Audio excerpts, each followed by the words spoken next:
When was the last time you guys thought about your phrasing online?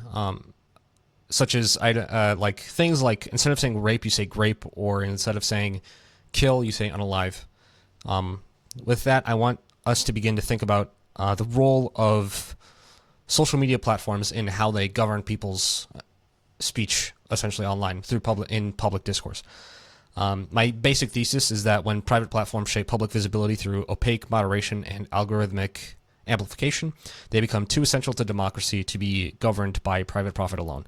To save, essentially, our digital discourse, major platforms must be held to higher standards of transparency, consistency, and free speech norms. I want to emphasize that private platforms shape public visibility, and that visibility matters for public discourse, and therefore platforms need stronger transparency and free speech norms. To preview my main points, I want to talk about how social media platforms are hybrid institutions. They're legally peculiar. The real danger is that there's power over visibility, not only censorship, and that algorithmic control changes how people speak and participate online. So for my first point on social media being a hybrid institution, social media and social media platforms such as X, Meta, and YouTube, Facebook, whatever you want to listen or whatever you want to mention, all of these platforms occupy a peculiar position because they are legally privately owned. They are driven by a profit incentive, and their whole point is to try to keep you as engaged as possible on this site. But they also function as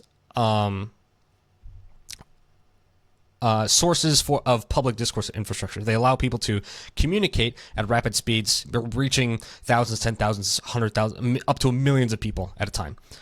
It's where political speech, cultural debate, public opinion formation, and counterpublic organization happens.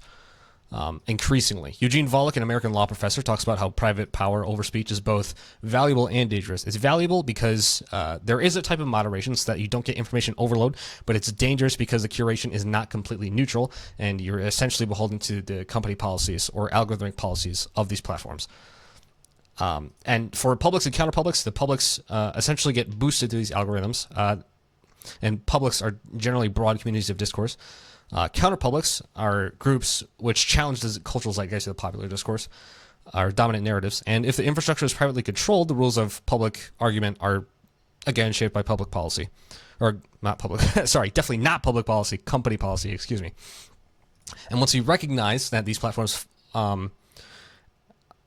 function de facto as public platforms, the next question becomes who controls that visibility? And as we've been talking about, it's the companies. The deeper issue is control over visibility. There's a modern distinction that I want to make here. It's that there's a difference between merely saying you cannot say this, there's prohibition or restriction, and saying you can say this, but you just won't reach anyone. With these platforms, you can say as much as you want, but you won't reach anyone if you don't have the algorithmic boost. And this is significant because speech essentially becomes conditioned. Users learn what the algorithm rewards and punishes, as any human being might in specific environments, as we have learned to do. And this changes how people speak about topics and consequently how they engage with it. For the politics of representation, moderation affects how people and viewpoints are represented.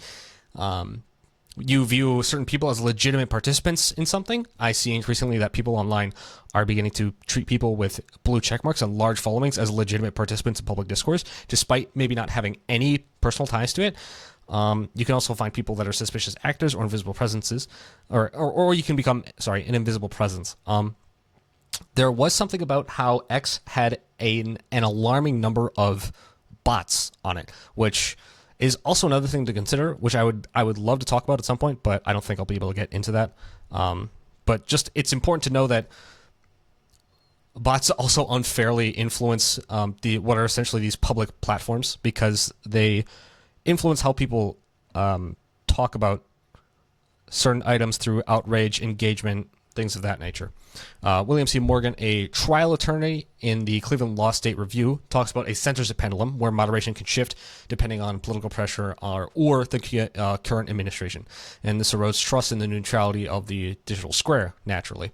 Gregory Magarian, a professor at Washington University Law School in St. Louis, talks about how the government can make speech less free without formal censorship. I'm sure you've all heard about how Donald Trump and the FCC have tried to influence whoever hosts Jimmy Kimmel.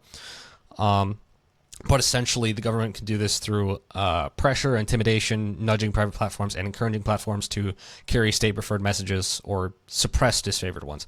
Dugincourt and Gars, in a study titled "The Effects of Algorithmic Content Selection on User Engagement with News on Twitter," in a 2023 study, talks about how Twitter shift their view from chronological feed to algorithmic curation, and their key findings were likes increased about 20%, retweets increased about 15%.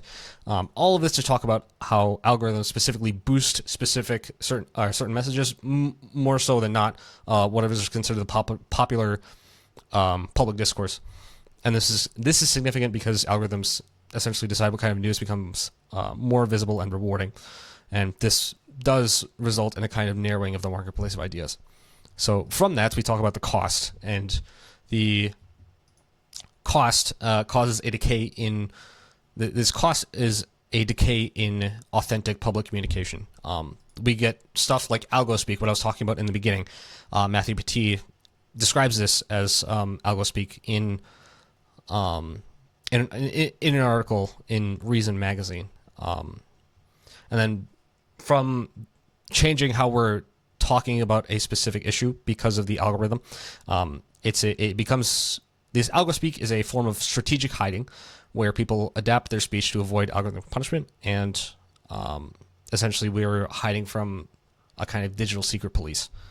Sarah Savatz, Senior News Director for Business and Social Sciences at Washington University, as well as Beidoun, talks about how 40% of Americans self-censor online, and they use this evidence as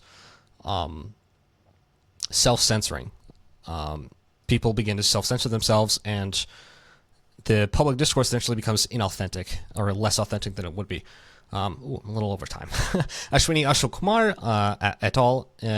In a publication titled "Censoring Political Opposition Online: Who Does It and Why," talk about how people become more willing to censor political opposition when opposing views threaten their social identity, and platforms intensify this by rewarding outrage and conflict. Another important point by Michael Gregory, an assistant professor of philosophy at Clemson University, talks about how deregulation can also harm free speech, so we can't just get rid of these moderation systems altogether, but more so that we need to orient them towards what are more democratically centered items or centered values.